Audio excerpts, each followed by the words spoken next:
요한복음 2장 18에서 25절 말씀입니다.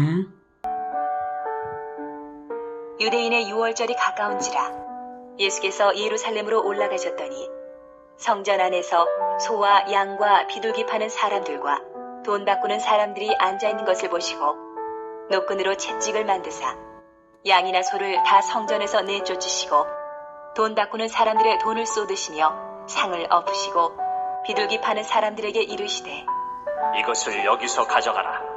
내 아버지의 집으로 장사하는 집을 만들지 말라. 하시니 제자들이 성경 말씀에 주의 전을 사모하는 열심이 나를 삼키리라 한 것을 기억하더라. 이에 유대인들이 대답하여 예수께 말하기를 네가 이런 일을 행하니 무슨 표적을 우리에게 보이겠느냐? 예수께서 대답하여 이르시되 너희가 이 성전을 헐라. 내가 사흘 동안에 일으키리라. 유대인들이 이르되 이 성전은 46년 동안의 지었거늘 네가 3일 동안에 일으키겠느냐? 하더라. 그러나 예수는 성전된 자기 육체를 가리켜 말씀하신 것이라. 죽은 자 가운데서 살아나신 후에야 제자들이 이 말씀하신 것을 기억하고 성경과 예수께서 하신 말씀을 믿었더라. 유월절에 예수께서 예루살렘에 계시니 많은 사람이 그의 행하시는 표적을 보고 그의 이름을 믿었으나 예수는 그의 몸을 그들에게 의탁하지 아니하셨으니 이는 친히 모든 사람을 아시며 또 사람에 대하여 누구의 증언도 받으실 필요가 없었으니 이는 그가 친히 사람의 속에 있는 것을 아셨음이니라. 사랑하는 형제 여러분, 5월 10일 월요일 새벽 묵상에 오신 것을 환영합니다. 맥락을 잃지 않기 위해 13절부터 읽었는데요. 오늘 묵상을 18절부터 해보겠습니다. 13절까지 해서 예수님이 성전 안에 상인들을 꾸짖으신 것은 성전 매매 행위를 하는 타락한 성전 권력을 꾸짖는 것입니다. 그 정도의 행동은 제자들이 보기에 주의 전을 사모하는 열심이 예수님을 삼켜 죽음을 당할 위기를 초래할 것을 암시받을 정도로 파격적인 행동이었습니다. 그렇게까지 하신 이유는 진정한 성전을 사모하셨기 때문입니다. 다윗이 언약을 지켜서 하나님의 명령대로 성전을 지을 지명된 아들 솔로몬에게 왕위를 물려주기 위해 고난을 당했던 것처럼 예수님도 성전의 참된 본질을 회복하고자 하셨습니다. 성전의 참된 본질은 형식적 제사 행위에 있지 않고 하나님의 임재에 있습니다. 하나님이 함께 동거하는 삶을 살도록 하는 것이 성전의 애초 목적이고 의미입니다. 형식 예배만 예배인 것이 아니라 삶의 예배, 영적 예배를 대표하는 것이 형식 예배인 것이죠. 그런 것처럼 성전의 제사 행위는 하나님을 믿는 자의 삶을 하나님이 받으시고 헌제자의 삶에 임재해 주실 것을 간구하고 응답받는 곳이 바로 성전인 것입니다. 그런데 성전을 장사터로 만들었으니 성전 권력부터가 하나님의 임재가 없죠. 성전 권력부터가 이미 타락하여서 성전은 아무 쓸모가 없는 것이 되고 말았죠. 그래서 꾸짖으신 것이고요. 예수님의 성전 정화 행위는 오직 그리스도가 할 수 있는 행위였습니다. 그리스도만 할 수 있는 행위였습니다. 성전 권력인 대제사장을 필두로 하는 성전 권력을 꾸짖을 수 있는 권위는 오직 그리스도밖에 없습니다. 그래서 18절에 이에 옛 유대인들이 대답하여 예수께 말하기를 네가 이런 일을 행하니 무슨 표적을 우리에게 보이겠느냐. 네, 표적, 즉 네가 감히 이런 일을 하다니 그리스도라도 된단 말이냐. 그렇다면 그리스도의 표적을 한번 보여봐라 한 것입니다. 예수께서 대답하여 이르시되 너희가 이 성전을 헐라. 내가 사흘 동안에 일으키리라. 네, 그래 나 그리스도다 하신 것이죠. 너희가 이 성전을 헐 테면 헐어봐라. 네, 사실 성전 권력가들은 이미 그들의 타락상 자체가 성전을 헐고 있는 것이나 마찬가지였죠. 네, 너희가 이 성전을 헐 테면 헐라. 그럴지라도 내가 사흘 동안에 진정한 성전을 일으키겠노라고 하신 것입니다. 건축을 하겠다는 말씀이 아니라 진정한 의미의 성전, 하나님의 임재가 있는 하나님 나라를 일으키겠다고 하신 것입니다. 유대인들이 이르되 이 성전은 46년 동안에 지었건을 네가 3일 동안에 일으키겠느냐 하더라. 네. 이 유대인들은 성전 권력가들이죠. 그들은 성경을 가르치는 자들입니다. 그런데도 예수님의 말씀을 듣고도 그저 건축물인 성전 건물을 말하고 있죠.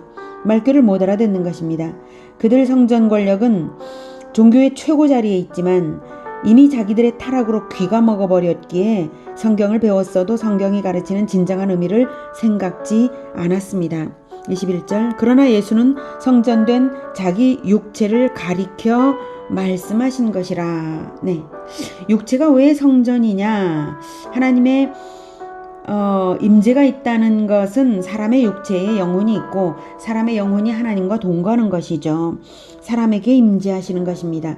그리고 예수님은 하나님의 동거가 한시도 끊어지지 않는 표본으로 오신 그리스도이십니다. 예수님의 몸이 곧 성전이었습니다. 그러므로 예수님께서 너희가 이 성전을 헐라 내가 사흘 동안에 일으키리라 라고 말씀하실 때에 이 성전이라고 가리키시면서 자기 몸을 가리키면서 자기 육체를 가리키면서 헐라고 하셨는데요.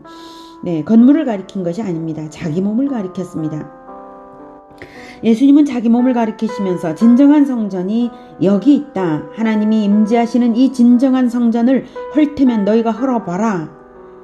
그럴지라도 내가 3일 동안에 일으켜냄으로써 그리스도의 표적을 보이겠다. 그것이 너희들이 요구하는 표적이다. 이런 뜻으로 말씀하신 것입니다. 즉 십자가의 죽으심과 3일 만에 부활을 암시하는 예언이죠. 그리고 정말 그것이야말로 십자가의 죽으심과 부활이야말로 예수님이 그리스도이심을 증명하는 절대 표적이 되고 있습니다. 그래서 22절 죽은 자 가운데서 살아나신 후에야 제자들이 이 말씀하신 것을 기억하고 성경과 예수께서 하신 말씀을 믿었더라는 것입니다. 이 절대 표적을 보고서야 제자들도 비로소 이 말씀을 기억하고 성경과 예수님의 말씀을 믿게 되었습니다.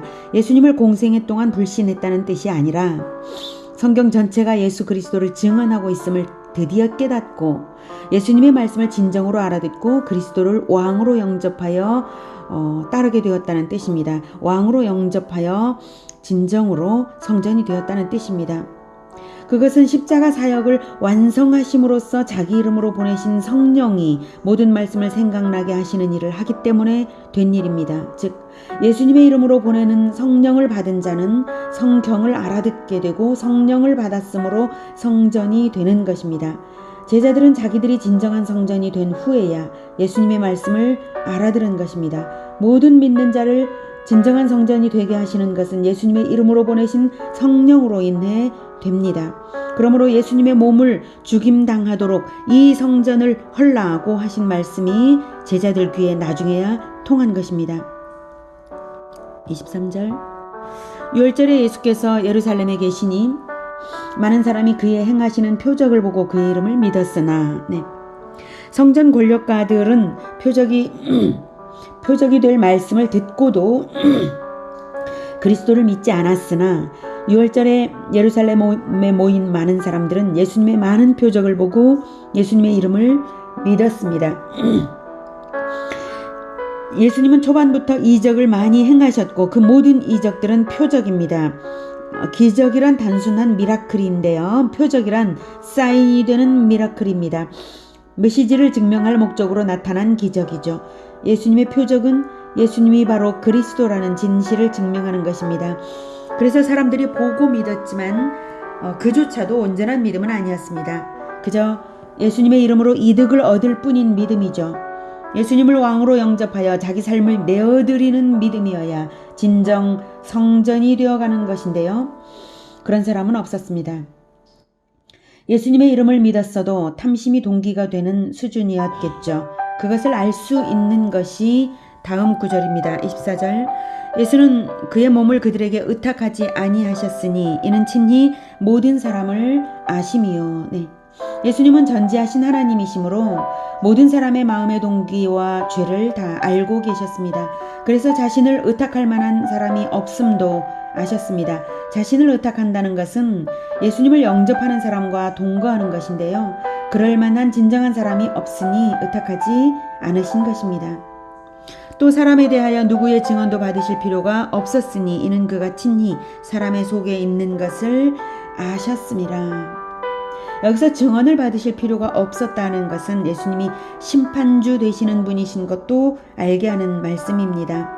심판 때에 심판받는 자의 유죄 무죄를 증명하는 증언이 있어야 심판이 되는데요.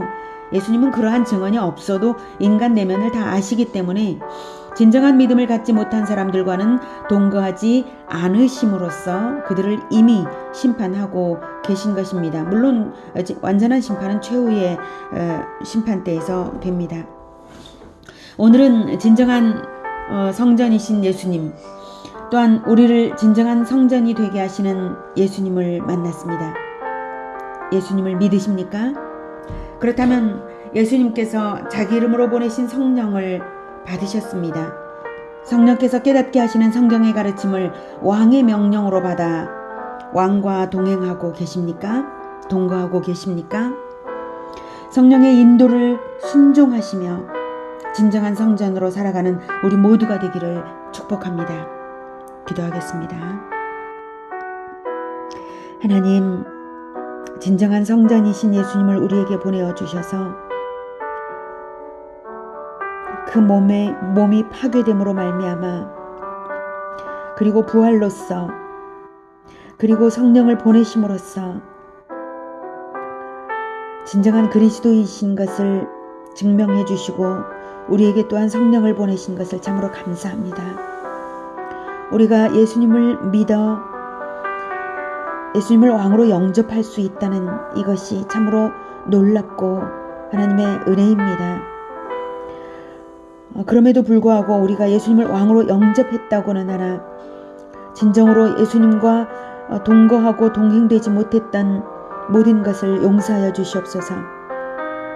우리가 진정으로 예수님을 왕으로 영접하여 성령의 인도를 시시때때로 늘 끊어지지 않고 성령의 인도를 받고 살아가도록 하겠습니다.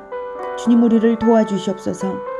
우리가 연약하오니 불쌍히 여기시고 언제나 성령께서 우리를 인도하셔서 주 예수님과 동행하며 온전한 성전으로 살아가게 도와주시옵소서. 도와주시옵소서. 우리가 그렇게 하겠습니다. 도와주시옵소서. 예수 그리스도 이름으로 기도드립니다. 아멘. 이어지는 시간은 개인 기도 시간입니다.